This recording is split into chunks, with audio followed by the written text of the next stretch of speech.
Let's say I'm the genie coming out of this bottle here. I'm going to tell you, Manish, that I have an account here and there's a 20% interest rate in perpetuity if you put money into that account.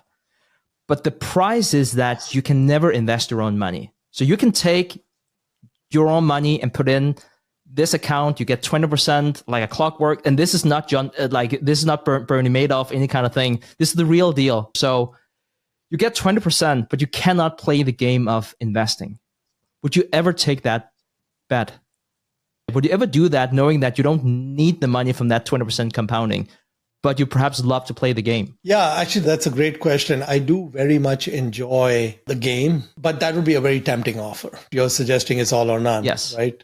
Yeah, all or none. I would say that I'd probably take it and go all in on bridge. I remember there's a guy who invested in my fund a long time back, maybe more than 20 years ago. And he said that one day there was some article on Berkshire. This is going back, into the early 2000s. And he saw that the stock is like 70,000. He says, no company on the planet is worth 70,000 per share. Okay. He didn't know anything about Berkshire, nothing about Warren Buffett. And he shorted the stock.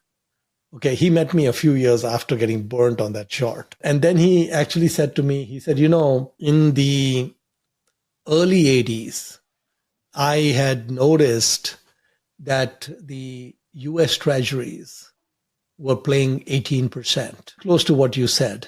Okay.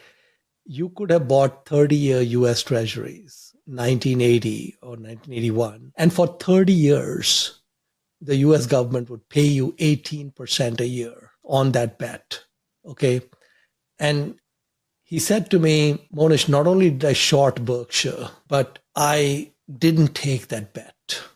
Okay. That 18% bet. Now, most people didn't take that bet. Okay.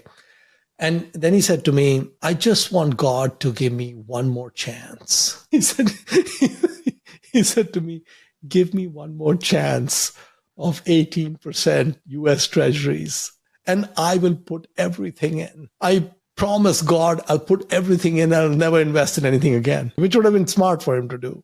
And that would have been one hell of an investment, from 1980 to 2010 to get 18% compounded. It would have been unbelievable with no volatility. What a story.